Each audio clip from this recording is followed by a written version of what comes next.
எங்ககிட்ட வர பேரண்ட்ஸ் வந்து அடுத்ததாக கேட்குற ஒரு பெரிய கொஷின் என்ன அப்படின்னு சொல்லி பார்த்தீங்கன்னா, அவங்களோட கம்ப்ளைண்ட்ஸ் ஒரு ஒரு பேரண்ட் கவுன்சிலிங்காக வராங்க அப்படின்னா, என் குழந்தை இதை பண்ண மாட்டேங்கிறாங்க, அவங்களுக்கு மேக்ஸ் பிடிக்க மாட்டேங்குது, அவங்களுக்கு ட்ராயிங்கே வர மாட்டேங்குது, அவங்க எப்போ பார்த்தாலும் பெரியவங்களுக்கு ரெஸ்பெக்ட் கொடுக்கறதே இல்லை அப்படின்னு கம்ப்ளைண்ட்ஸோடு வருவாங்க. நான் ஃபஸ்ட்டு என்ன எங்களோட பயிற்சி வகுப்புலேயே நாங்கள் சொல்கிறது, முடிஞ்ச வரைக்கும் எடுத்த உடனே அந்த நாளில் பாசிட்டிவாக எதையாவது ஆரம்பிங்க. உங்கள் குழந்தைய பற்றி பேசினாலோ இல்லை இன்றைக்கு நடந்த சுவாரஸ்யமான நிகழ்ச்சின்னு வரும்போதோ பாசிட்டிவாக ஃபஸ்ட்டு சொல்லுங்கள் அப்படின்னு சொல்லுவேன். உங்கள் குழந்தைகிட்ட இருக்கிற ஸ்ட்ரென்த் என்ன அப்படின்னு கேட்டால் ரொம்ப நேரம் யோசிப்பாங்க.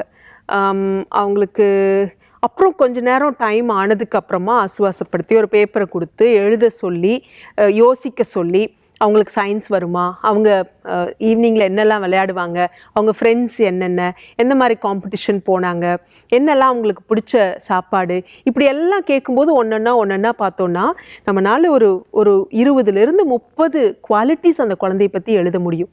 ஆனால் அவங்க ஏதாவது ஒரு கம்ப்ளைண்ட்ஸை வச்சுட்டு அந்த கம்ப்ளைண்ட்டோட மட்டுமே அந்த குழந்தைய மாற்றணும்னு வந்திருப்பாங்க. இயல்பிலேயே ஒரு குழந்தை மாதிரி இன்னொரு குழந்தை இருக்க வாய்ப்பே இல்லை. எல்லாருக்கும் எல்லா மாதிரியான ஸ்கில்ஸ், எல்லா மாதிரியான டெவலப்மெண்ட்டும் வேறு வேறு நேரத்தில் நடக்கும். ஸோ நம்ம ஒரு காரணத்தை வச்சுக்கிட்டு இதே மாதிரி என் குழந்தை இருக்கணும். நான் நிறையா நேரத்தில் கேட்பேன், உங்கள் குழந்தை திருப்பி அது உங்ககிட்ட கேட்டால் என்ன ஆகுறது? நீங்கள் சின்ன வயசுலேருந்து அப்பா அம்மா நம்ம இதே வீட்டில் இருக்கோம், நீங்கள் பெரிய வீடு ஏன் வாங்கலை, என் ஃப்ரெண்டு வச்சுருக்கிற மாதிரி ஏன் கார் நீங்கள் வச்சுருக்கல, என்னோடய ஃப்ரெண்டோட அப்பா என்னோடய ஃப்ரெண்டோட அம்மா இந்த மாதிரி ஒரு சேலரியில் இருக்காங்க, நீங்கள் ஏன் இல்லை அப்படின்னு அந்த குழந்தை திருப்பி கேட்டால் என்ன ஆகும்?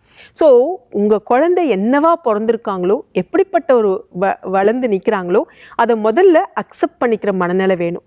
ரெண்டாவது ஸ்ட்ரென்த் சார்ட்னு ஒன்று நாங்கள் போட்டு கொடுத்து, அது 3 வயசோ 5 வயசோ 8 வயசோ அந்த குழந்தையோட ஸ்ட்ரென்த்து சின்னதாக அந்த யாருக்காவது இன்றைக்கி ஷேர் பண்ணிக்கிட்டாங்க, ரொம்ப கைண்டாக யார்கிட்ட இருந்தாங்க, ஸ்ட்ரேஞ்சரை பார்த்து இன்றைக்கி யார்கிட்ட சிரித்தாங்க, இன்றைக்கி சாப்பாடு வேஸ்ட் பண்ணாமல் சாப்பிட்டு வந்தாங்களா, டைமுக்கு சில விஷயங்களை பண்ணினாங்களா, ஒரு விஷயத்தை டிசிப்ளினாக கமிட்டடாக முடித்தாங்களா, நெவர் கிவ் அப், முடிச்சே தீருவேன் அப்படின்னு எந்த விஷயத்தை செஞ்சு முடித்தாங்க, இப்படி காலையிலேருந்து நைட் வரைக்கும் நடந்தது எல்லாத்தையும் ஒன்றா பேப்பரில் எழுத சொல்லி இத்தனை விஷயத்த பண்ணியிருக்காங்க அப்படின்னு எழுத சொல்லுவோம்.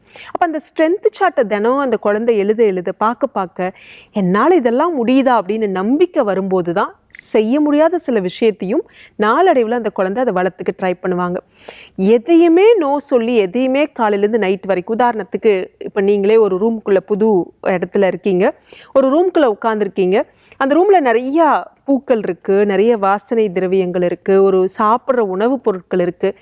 நீங்கள் எதையாவது தொடும்போதெல்லாம் உங்களுக்கு ஒரு இன்ஸ்ட்ரக்ஷன் வந்துகிட்டே இருக்குது, அதை தொடாதீங்க, அது வெறும் பார்க்குறதுக்கு மட்டும்தான், இது வெறும் ஸ்மெல் பண்ணுறதுக்கு மட்டும் தான், தொட்டு பார்க்காதீங்க, கையில் எடுத்து பார்க்காதீங்க, அதை உடச்சிருவீங்க, அது ரொம்ப டெலிகேட்டாக இருக்குது, இப்படின்னு உங்களுக்கு இன்ஸ்ட்ரக்ஷன் வந்துகிட்டே இருக்குது. ஒரு 2 மணி நேரம் அந்த ரூம்குள்ளே உட்காந்துருக்குறீங்க, எதையுமே உங்களால் பண்ண முடியல, நீங்கள் நினைக்கிற எதுவுமே செய்யலை அப்படின்னா எந்த மாதிரி ஒரு ஃப்ரஸ்ட்ரேட்டட் மனநிலையில் இருப்பீங்களோ அதே மாதிரி அந்த குழந்தைங்களை அந்த வயசுக்கு என்னென்ன செய்யணுமோ அதை அலோவ் பண்ணுங்கள். அதில் சில தவறுகள் நடக்கும், சில நேரத்தில் அதை உடைப்பாங்க, கொட்டுவாங்க, ஒரு ட்ராயிங் பண்ணுறது வராமல் போகும், நல்லா ப்ரிப்பேர் பண்ணிட்டு போவாங்க, அந்த காம்படிஷனில் அவங்க ஜெயிக்காமல் போயிருப்பாங்க, இன்றைக்கி அவங்க படிச்சுட்டு போனது அந்த நேரத்தில் ஞாபகம் வராமல் ஏதோ ஒரு டிஸ்ட்ராக்ஷன் நடந்திருக்கும். உடனே அதை மட்டுமே நம்ம எடுத்து வச்சுட்டு அந்த குழந்தைகிட்ட சொல்லிகிட்டே இருக்கும்போது அந்த குழந்தை பண்ணணும், நான் இதில் ஜெயிக்கணும் அப்படிங்கிற அந்த ஞாபகமே இல்லாமல் போயிடும். அதனால் எப்பவுமே எந்த விஷயம் நடந்தாலும் அதிலிருந்து ஒரு சின்ன பாசிட்டிவை எடுத்து அப்ரிஷியேட் பண்ணிக்கிட்டே இருங்க. தினப்படி அந்த ஸ்ட்ரென்த் சார்ட் 5 வயசுக்கு மேலே அந்த குழந்தைங்க நாங்கள் ஒரு பேப்பரில் சார்ட்டில் அந்த குவாலிட்டிஸ் எல்லாம் எழுதி கொடுப்போம். அதை ரவுண்டாக பண்ணணும், தினம் பென்சிலில் போடுங்க, அதில் எத்தனை ரவுண்ட்ஸ் வாங்கியிருக்கீங்களோ அதை கால்குலேட் பண்ணுங்கன்னு சொல்லுவோம்.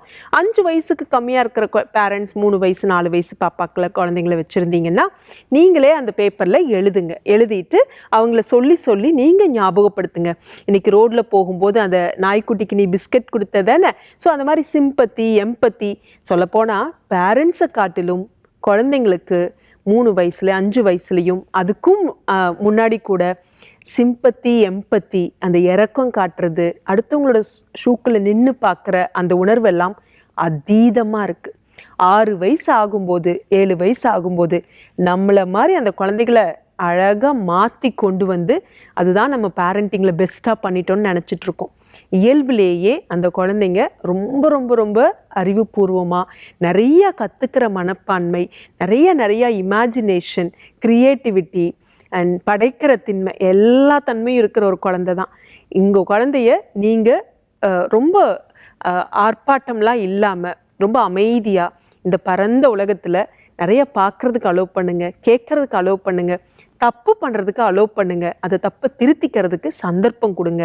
கட்டாயமாக அவங்களோட ஸ்ட்ரென்த் எல்லாம் மேலே மேலே வளரும்.